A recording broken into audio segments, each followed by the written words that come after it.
Today we're jumping back to our NHL offseason plan series. We're looking at the 17th ranked team from the NHL's regular season and our finalists in the Stanley Cup Playoffs, the Florida Panthers. What will we expect from them? Can they get back to the finals?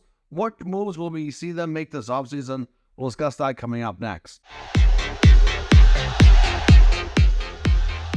So welcome back to another video here, Top Shelf Hockey. As I mentioned, today we're looking back at our offseason plan series, and we're looking at the Florida Panthers, who are a little bit of a surprise team to many, going all the way to this year's Stanley Cup final. So we're going to take a look back at their regular season, analyze how things went, look at their salary cap space, what internal business they have to take care of this offseason, and what are they going to do for moves. We saw the Panthers be a very aggressive team last offseason, being involved with the Calgary Flames in the years and probably the decades, arguably, biggest blockbuster trade, in July in a long time. And then, of course, look what they did this year. They didn't have the greatest regular season, but they certainly took off in the playoffs. So we're going to talk about what they can do and what their plans are likely going to be to try to get back. Because not only do they want to get back, they want to win that Stanley Cup. I'm sure that's every team's goal. But can they do that? Is it realistic?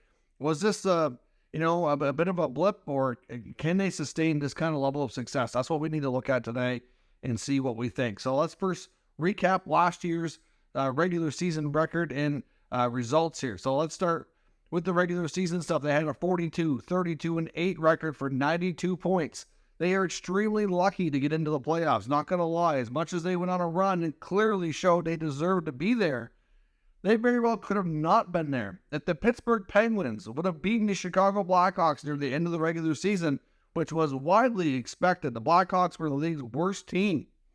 And the Penguins, clearly should have been able to win no problem. And they really blew it.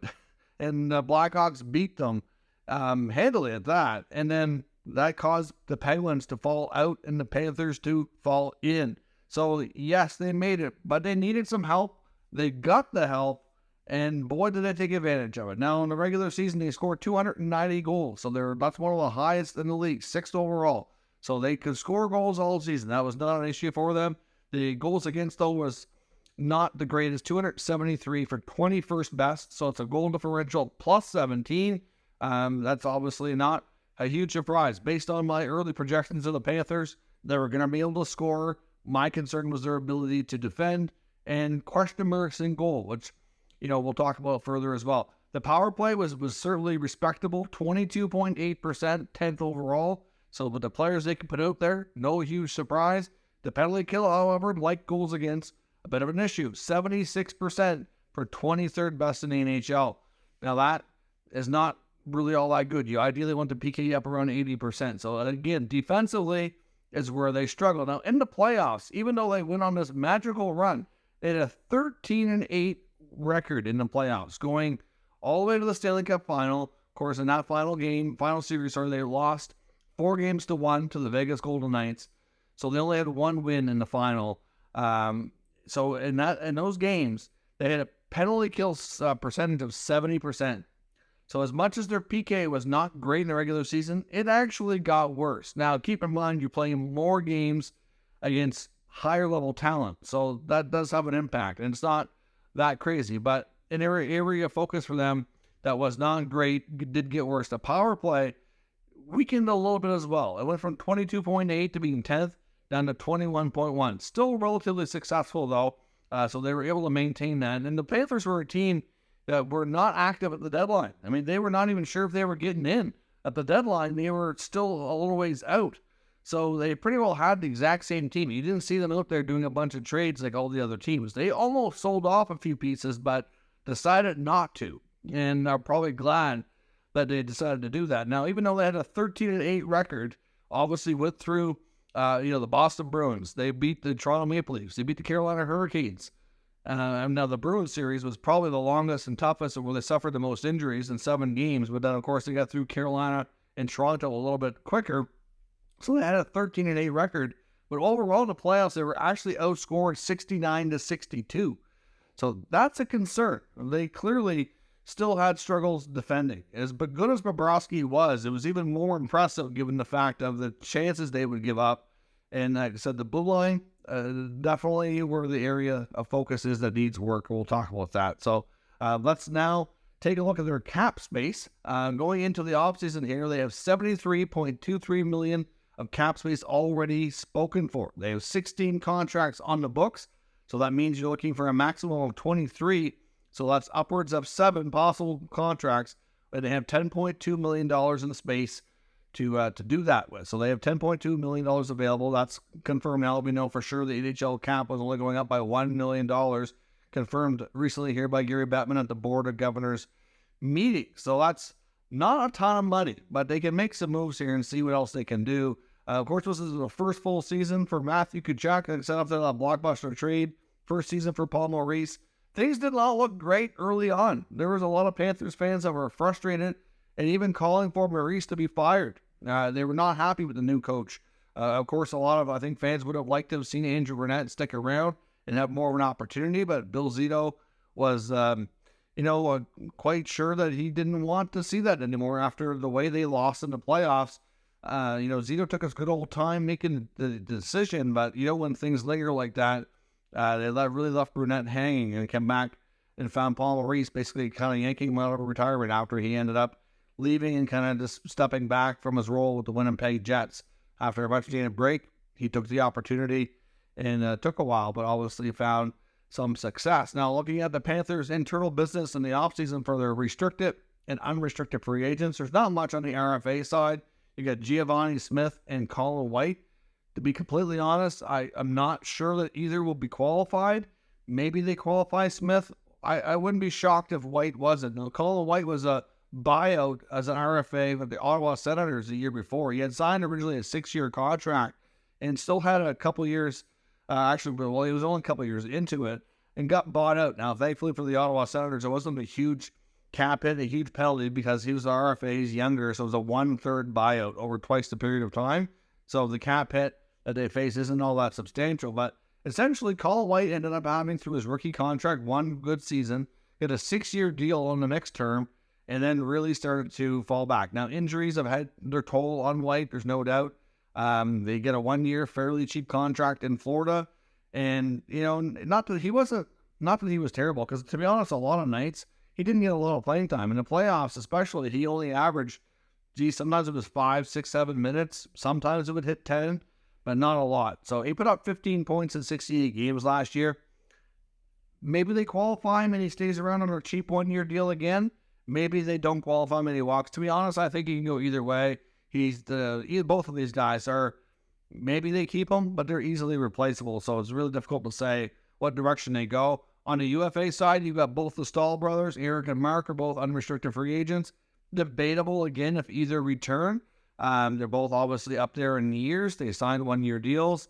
I know obviously Eric Stahl has a history with Paul Maurice, so there's that connection. I'm not sure if they're going to want to continue. I think personally that it's possible that they could stay. I don't know how the team feels about things, or the player for that matter. Radko Gudas is going to be a very interesting one as a UFA. He certainly was a presence in the playoffs physically and played a big role. And we know that the Panthers are going to be starting the season shorthanded on the back end. Not only are they looking to improve the D, well, they're going to be without their top two in Ekblad and Montour for some time. They both have serious shoulder injuries and need surgery, and they're likely going to miss the first 2, maybe more months of the season. So that's pretty substantial. To have a bad start to the season, as we know, you can't win the Stanley Cup in October, November, but you can lose it and lose your playoff spot. It's happened frequently. And this was another example where this past season where they started real slow and had to climb their way back in. And it takes a lot of energy. You feel like you're playing playoff hockey the second half of the season every night. And it's amazing that they went on as much of a run as it did. A lot of teams fizzle out quicker than this because it's so taxing on the body to be putting that much pressure on yourself night after night after night just to even get in. And then to go through what they did and they come back against Boston. And then from there, they built their confidence and took out the Leafs and then the Hurricanes. And those series seemed to get easier for them as time went on. It's kind of crazy, especially dealing with some of the injuries they were dealing with. Outside of the UFAs as well, they have Casey Fitzgerald, Lucas Carlson, Alex Lyon, and Patrick Hornqvist. Hornqvist won't be back. We know that. He didn't even play in the playoffs. Carlson, Fitzgerald, they're Group 6 free agents as well because they're not getting enough playing time. They but likely won't be back. And then Alex Lyon, I wouldn't be shocked if they try to sign him again to keep him in the mix. It's teams are really trying to push for having 3 goalies now, and you need your top goalie in the American Hockey League to be a good option for call-up. And Lyon's got a lot of experience. He played a fair bit this year when Spencer Knight was not with the team. Played some in the playoffs. He helped get them to the playoffs and then helped to start off the playoffs as well. And then Bobrovsky took over after and kind of ran with it. But still, he played an important role. There's no doubt. So I wouldn't be shocked if they try to sign him and keep him in the mix. But the goal, again, would be for him to be the number 3 goaltender, which we'll talk about here shortly. So those are all your contracts. Again, all the guys that are expired, it's remotely possible that there's not many of these guys back. I think they push to keep Lyons a number 3 goalie. I think they'll definitely talk to Gudas about an extension on the back end as a defender, especially given where there are other, like I said, with Montour and Ekblad's injuries. I'm not sure what Gudas is going to be able to come in on the open market, though, after having a long playoff run and showing that his style of play can be helpful to win. I wouldn't be surprised if he has a pretty good marketplace. The UFA group on defense is not all that impressive and huge this year, so he's probably going to have a lot of teams interested. They may, as much as they may likely have interest, they might have a hard time getting it done. But I'm sure that I would be surprised if they didn't at least try. So I say Gudas and Lyon more likely to return. It's possible, though, that nobody else is back, which gives some options on the roster. Now, let's take a look at one of the top burning questions facing this franchise here as we get into the full steam here of the offseason. For one, goaltending. Let's talk about that since we're just on Alex Lyon. Can Spencer Knight rejoin the team and kind of get his place back? And the answer, we think, is yes. Recent comments from Bill Zito indicate that he's spoken to Knight recently. He's doing well after being in the player assistance program for the last few months of the season. He hasn't been with the team in some time. Even though he was in that program and likely would have been released for the last little while, he obviously wasn't cleared to return to the team during the playoffs. I'm not sure the exact reasoning for that, but at the end of the day, usually once they go through the program and they're cleared to return, that usually takes place. But maybe he wasn't cleared. We don't know the full story about exactly what he was dealing with. But there was some photos of him that surfaced on Instagram with some of his hockey player friends that he was out with and stuff. So it clearly looked like he was doing better. Zito confirmed he was, and he is expected to be with the team in training camp. So you would hope that he can rejoin and take his place as being the number 2 goaltender on the team, if not the number 1 goaltender, really, because like I said, with Bobrovsky, that's our next question. So the question 1 is, can Spencer Knight return? And question 2 is, which goalie Bob shows up next year? Sergei Bobrovsky signed a massive UFA contract, making $10 million a season, and we're quite a number of years now into this deal, and he's been incredibly inconsistent the entire time, including this past regular season. But his playoff run was remarkable. Bobrovsky's playoff play was remarkable. There's no doubt it was a special playoff run, and he was the head of it. I mean, really, you take away Bobrovsky's play, they probably get eliminated a lot sooner than what they did. I mean, that's just being brutally honest. Like, there's lots of good play from other players, but I don't know if they get through. He really shut down the Leafs and the Hurricanes. There were some really close games. That's the reason why, as much as they had 13 wins and 8 losses, they were outscored. Because when they lost, they seemed to lose big a few times. That didn't help that ratio. And secondly, when they won, they were all like high percentage of the time 1-goal games. They had a lot of overtime wins, which were 1-goal games, obviously. Not to say that it's all luck. I'm not saying that. But I'm saying that it takes a little bit of luck and a lot of skill and this strong play. They weren't blowing teams out. So if regular inconsistent Bobrovsky returns, this team might be in trouble. That's my big concern. Is, can Bobrovsky build off the playoff run and be that goalie next year where he's a top 5 goalie and in the best of the conversation? Can he do that? He's done it before. He's shown that he can still do it in small samples, or smaller than not to say it's small sample, because he did it over a good stretch of time in the playoffs, but obviously that's not as big as a regular season sample. So, what goalie are we getting? That's a huge question in Florida for sure. Now, the other big question is the blue line. Like I mentioned, Montour and Ekblad are going to be out for the first few months of the season. The D-core was already the team's weak link. There's no doubt Bobrovsky's play was that remarkable and that special because of the amount of high-danger chances that teams were getting against Florida. This blue line, to me, if you look at it on paper at the beginning of the season, my big concern was like, okay, they traded Huberdeau, they traded Weegar, they got Tkachuk. They have a lot of talent. I don't think this team is going to struggle to score goals, but can they defend?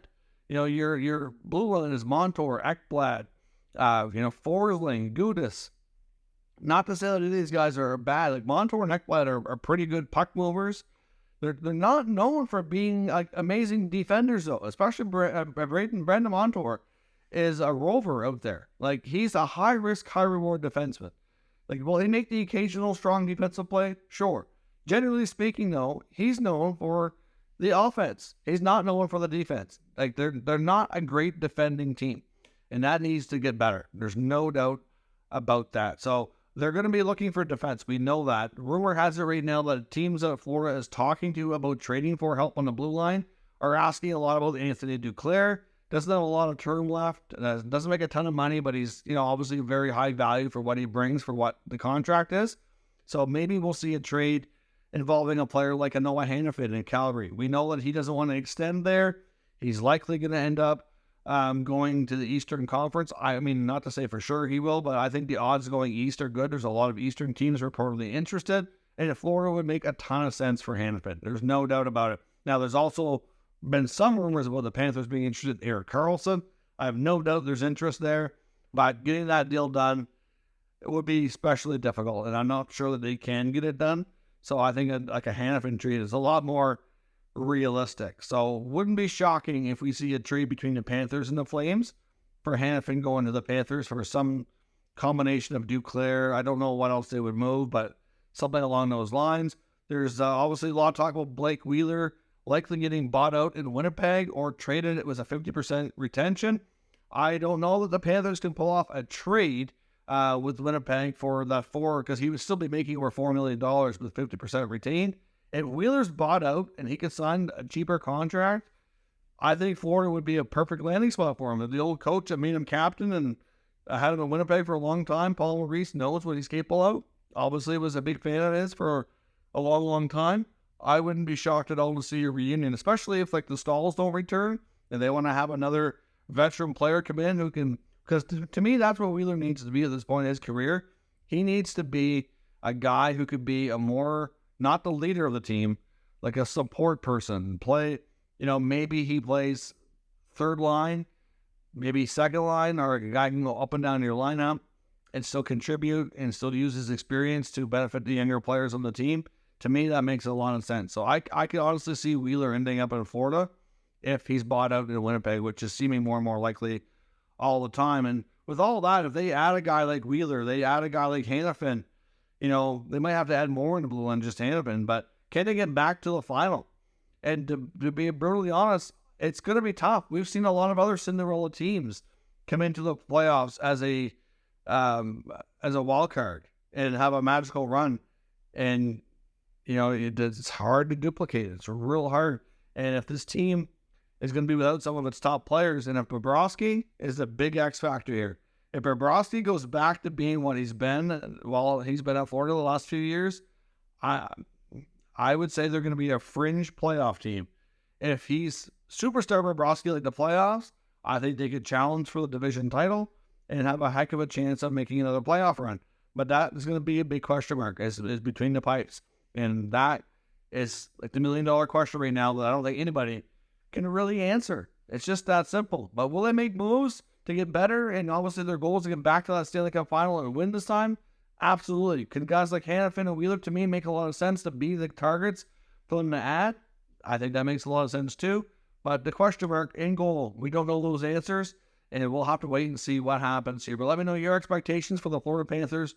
Can they get back to the final? How competitive will it be next year? What moves will we see them do? Give me your comments in the comment section. We'll talk about it further. If you're new to the channel, make sure you subscribe and stick around. We'll keep you up to date with all the news, rumors, and analysis of all 32 NHL teams. Thank you for watching, and I'll catch you next time.